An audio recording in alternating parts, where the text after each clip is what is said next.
Welcome back to 3-Day Weekend. I'm sorry about my voice. I've been sick for over a week. I've been dragging, and I think I missed posting a video a week or two ago. I think it would line up, but sorry about that. But back to business. We got us a new machine. We actually got two, so you'll see another one in the background. But we're not talking about that one today. We're talking about this one that I picked up. It is a 2019 XP 1000 Ride Command Pearl White. EPS. If you look it up online, that's what the actual model number is.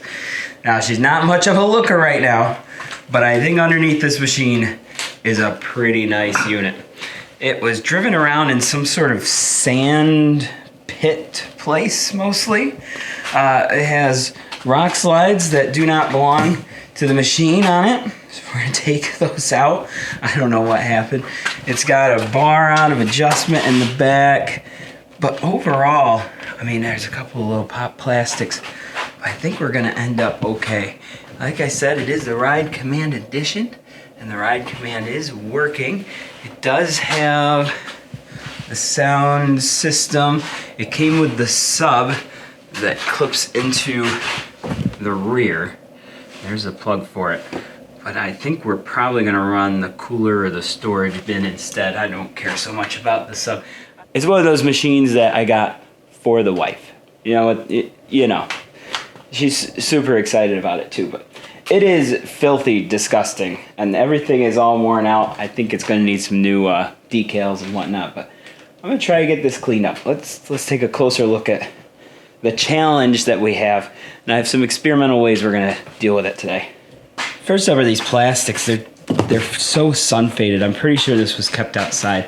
I could almost see on the windshield, there's a line right here. It looks like right where this is dripped off, sitting outside, I'm guessing. Just generally dirty and nasty. So I'm pretty sure that it's lived outside. You know, these would be nice and black if they weren't sun faded. And then you always get some wear on the decals when you let them sit outside and then brush them against. Oh, brushed a few things here, but everything appears to be in pretty good shape. It's just really, really dirty. So we're trying to get that cleaned up. Like I said, I didn't need a perfect machine. We just needed another machine. And I think this one is going to be pretty nice when I'm done with it. So I'm gonna take it outside, start washing it up, and then see what we can do about turning these plastics back to black. The first rinse is done. And I almost wasn't gonna wash it because it didn't look dirty, but I'm so glad that I did, because even that turned these plastics a lot darker. I mean, it's still wet, so they're gonna lighten up a little bit, but it really made a big difference. I'm gonna yank those ugly bars off, get rid of those, and that'll clean up the rust look on the side. But then we're gonna spray these down. I'm gonna try a couple different things and see what works best on those. Most of the stuff came out. I don't think this has ever seen mud. I tore all the seats out, went right down to the battery. There's no mud down there or anything. It was like just dusty, like dusty sand or something. So that's really, really good, really promising. I didn't mention the owner bought this new, so I am the second owner of it. And it only has 2,000 miles on it, which is not bad for a 19. It's kind of low miles, so I think this machine's gonna do all right for us. I do feel, oh, my hands are shaky today too. I do feel a little bit of looseness somewhere in the suspension, so we're gonna throw it on a rack here once it's all cleaned up and see how much is wrong with that. I'm betting bearings and bushings, you know, the standard stuff. Hopefully not too much. And that rear wheel is leaning in, but those bars are adjustable, so that one's clearly way out of adjustment. But the frame is mint. I don't see any bends, cracks, chip paint, nothing. So I think we are good. It's looking better and better. Much, much cleaner. I took those nasty white bars off of them. I got some El Cheapo black ones. You know, they're more for looks than anything, but I'll clean that up. And inside looks pretty nice.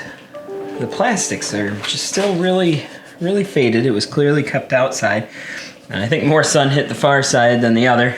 But I just finished checking the manual and confirmed that it does say pretty much use pledge on it. So we're gonna give that a try.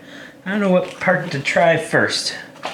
I'm thinking I want to go right for the dashboard, but another part of me says, why don't you do something, I don't know, removable or smaller and see what it looks like. I've never used furniture polish to clean a side-by-side. I usually go Cerakote, but it's so expensive. SC1 is expensive, you know, that works too. Or Armor All, but that can mess with your decals and make your plastics brittle. I don't know. We will see. I am impressed. This is working really, really well. Look at the top of that dashboard. I'm telling you, it looks new. I mean, maybe a little lighter than you would get it in day one.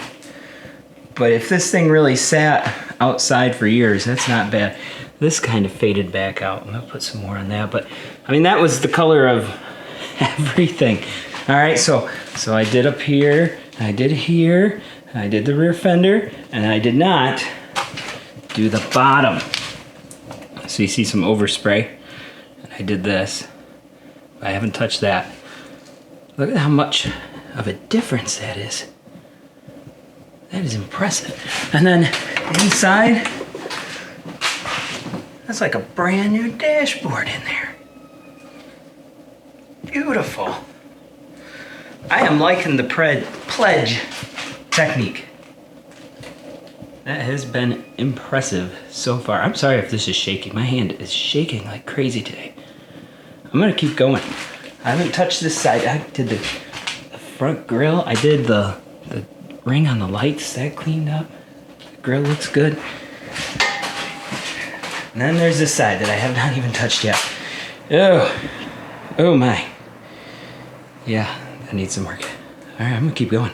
It is as clean as it's going to get. I've got her detailed, got the windshield back on, even turned that back to black. It's hard to remember what it looks like, but I know it looks a lot better. There is a line I just cannot get rid of in the windshield. You can see it. Yeah, that little line, but what are you gonna do? And I raised this up out of the line of sight. It was way down here. Now it's way up there. I like that. The windshield wasn't sealed at the top. It had slid down. Now it doesn't even touch the bottom to wear out the paint or anything. And it seals all nice and tight all the way across there. That'll be helpful. It always falls down right in your lap if it gets over that thing. The wiring goes out and through the frame and comes out way down there. See? The way it's supposed to be. No more zip ties up through there. That's nice. And I fixed some electrical issues that I found. I mean, no, it wasn't working. The light bar didn't work. And I noticed that the upper light was on even when the key was off. So that was wired up completely wrong. Now, it will only light up if you have the key on, which is how it's supposed to be. The guy did mention he had inverter and battery issues. I'm betting it was because he was draining the battery of that little LED this whole time. That top light should only be on if the switch was on, but it wasn't, so it was definitely wired backwards. But long and short of it is that the light wire works. Yay! So that's what we're going for. And it's clean. The floor was clean. I've been stomping around in there. Yeah, it looks good. I'd say the next step is going to be putting it on the lift and seeing what is wrong with it mechanically, which probably most people would have started with, but I am not most people. We do it my way. Clean it first, then work on it and find out how much money you're gonna spend. Oh, and buy some accessories first too, because you know the parts aren't gonna be enough money. We'll buy some accessories just so we feel a little bit guilty about it. Can't wait till those plugs come in, so those headlights come on with the fangs. Those will be really cool. I've always liked the looks of those fang lights. The Pros has the eyebrow. It's cool, it's different, but the fang lights are where it's at. And then I see the 2025 came out and it's got fang lights again. I'm not buying another Pro XP. We're gonna stick with this. I'm back. It's been a little while and I'm feeling 100% better now. I told you the next video would be this on the lift. It's not. It is accessory time. I got the little adapter, so now the eyebrows come on with the fangs. I'm super happy about that. I've always thought that was really sharp. I did put it on the lift the other day, but I didn't do a video on it and found that everything is good except for that rear wheel is a little out of whack, but it's got adjustable radius rods on it. So we can fix that. There's a bad bushing in one of those radius rods. Looking at that tire now, that one looks like it's a little cattywampus as well. We'll fix that. And the steering rack.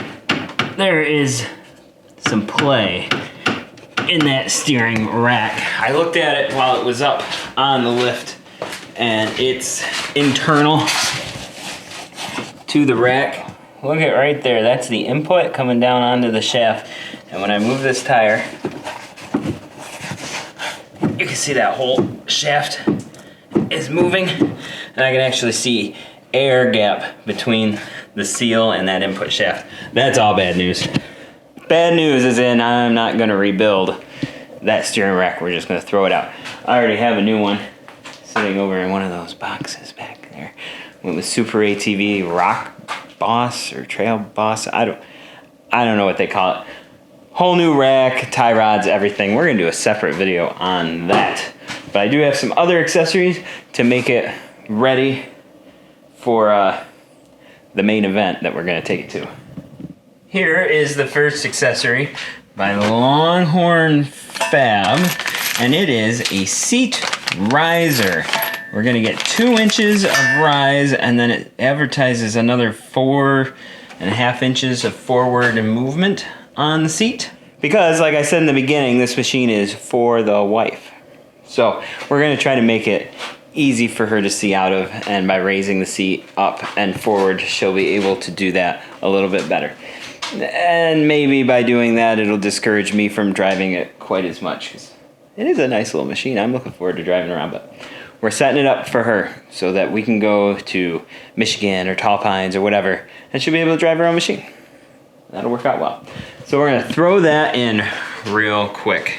I also got a very inexpensive eBay special front brush guard, which I don't really care about, but to go to Silver Lake, you need to mount a flag on the front, and there is no place to mount a flag, so I figured it'd be honestly easier and probably cheaper. That thing was dirt cheap, to just put a front brush guard on it. Boop, and then we'll mount the flag right to it. Situation update on Gerald. I have the new mud busters on, went with full coverage. Not sure if I meant to or not, but we did it. New black rockers, rock slides, which, I mean, let's be honest, they're purely aesthetic. But then I found that the clutch was not lined up. So I took that all apart, and I have a new tool coming. I have a generic, the 3 mirrors generic one, and I have the one for the Pro XP. I don't have one for regular XP, so I have one coming, another Hunterworks, and we're going to get that all aligned. While I have it apart, I took the whole front end apart, pulled the prop shaft out, and found that the universal joints were bad. The winch, I'd take it apart because whoever used it last didn't put pressure on it, and it tangled all up on itself. I pulled the differential out. Don't remember why. I think just to get some space to work on, oh yeah, to work on the steering rack. That's a separate video, putting in a new rack boss in there. And the whole prop shaft is out. So we're working pretty hard. Also in the front end, I don't know if I showed it, but I got the brush guard there. Cheapo one from eBay or Amazon. I just need to be able to put a clamp right here to hold the flag for the sand dunes. And that does the trick. I think that's all I have to update on this. Oh, the clutch. The clutch. I'm pretty certain I asked Tyler. He agreed with me. The guy told us that he got an OEM clutch. That's a mother clutcher, which I'm not opposed to. It's just, that's not what was supposed to be in there. It did have a almost brand new OEM belt though, so maybe that's what he meant. could just been a misunderstanding. But we'll get it all lined up, and then we'll be in good shape. Clutch work today. We got the clutch tool. Make sure this is aligned. Spoiler alert, I already hooked it onto it here and found that it is not aligned. That one will not go on. Saying that the engine and the transmission are too close together. So we're gonna fix that up. And they could also be turned or whatever. We're gonna find out. But I have to go through and loosen some bolts in order to get this going. 6 bolts for the alignment. That one, and 4 on the other side. Right. Yeah. Here, behind these hoses. 1, 2, 3, 4. Can you see those? I can't see. That one's the bracket that holds in the engine. We don't care about that one or the one down below. We just care about these 4. 1, 2, 3, 4. So we'll crack those loose, try to get them lined up with crowbars and stuff.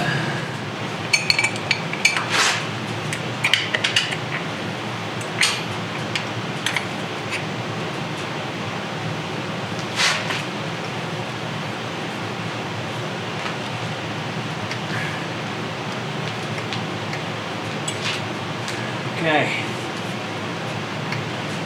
How did I fit? I'd say that's just about right. I can slide that right onto the shaft. Look at that. Beautiful. I'm gonna look up the proper torque specs for these. On the other side, there's a sequence and everything you have to follow on it. Here is our sequence. We have the 2 that we were working on that side, right there. And then we have the other 4 on the block on the other side. So, step 1, we're gonna tighten down those 2 to 64 foot-pounds. Then we're gonna put bolt 3, that little guy, to 5 foot-pounds, so just a little bit tight.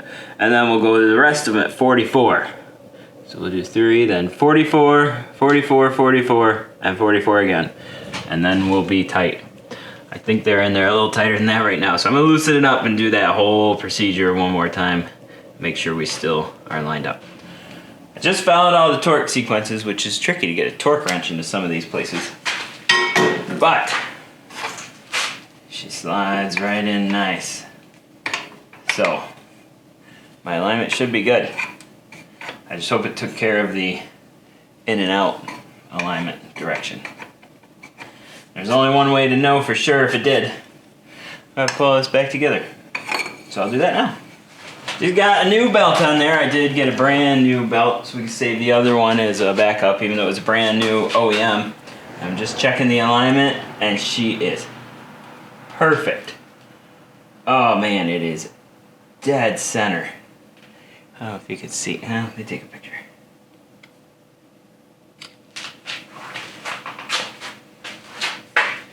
Yes, look at that. Perfectly in the center now. So obviously when it was misaligned, it was catching the front edge and then bending the belt back, and that's why it was picking at a higher RPM than it should. This alignment tool definitely works. Hunterworks. I've been using a lot of Hunterworks stuff lately. I haven't been let down yet. But now I have the prop shaft back from the driveline shop with all new universal joints in it, so I'm going to work on getting that fed back in there. It's a little easier to get to the output shaft of your transmission without your clutch cover in the way. So. Oh, and I need to torque these to spec. I don't want to forget that. I have to get 96 foot-pounds on that and 55 driven clutch retaining bolt 55 on that guy. We just wrapped up the new steering rack, did a video on that. But this machine is good. The clutch is perfectly aligned. It's still, it's got some new belt blues on it, let's just say. But we gotta break that in. That smell was something else. Yeah? Yeah, don't worry about that. Don't worry about that one. But the prop shaft is good. I didn't feel any vibration from that, so we're good there. 4-wheel drive worked, tested that. I think everything else was good. I can't remember what else I had this torn apart for. We didn't fall in the creek. No, didn't fall in a creek. Four-wheel, like I said, four-wheel drive was good. Oh, we did put that new radius rod on the back. Yep. That lower radius rod, which the guy was nice enough to throw into the deal for me, which is good because the original had a bad bushing on it. Oh, he threw in the oil for you too. And we did the oil change. He did throw that in for us too. There was very little diff fluid in the front, so that wasn't very good. And I haven't done the transmission yet, but otherwise, this thing is Ready to go. it's ready to go. Very happy. Very happy. Gotta put your doggy thing in there. Yeah, that's the next project. We need a dog seat instead of there. We just went for that whole ride though, in the rain, did not get wet. I got a little wet because I was trying to record you. Ah, there you So go. I was sticking my head. Yeah, you gotta take one for the team That's every now and again. And I fixed the winch. Yep. That's all drawn back up. That was Drawn bound back up, up and yeah. tangled up, but it's good there, so. After you had to pull it all the way out. Yeah. So this machine has a clean bill of health. The wife will be thrilled to death. I don't know if she's as thrilled as you are, but She's gonna be thrilled to come a couple trips we're doing this year. She will like it. But yeah, cool. All right. Well, we have work to do on the next one. yep, So we're gonna start it on that. same thing. Well, that's going to do it for us today. Thank you so much for watching. I really appreciate every viewer and every subscriber, especially you members. You guys are amazing, and we really appreciate the support. As long as you're here, leave us a thumbs up. Doesn't cost you anything, but really helps us out a lot. Hit me up in the comments. I'd love to hear from you. I reply to every comment I get. But in the meantime, thanks again for watching, and I hope I'll see you here for another video on 3-Day Weekend.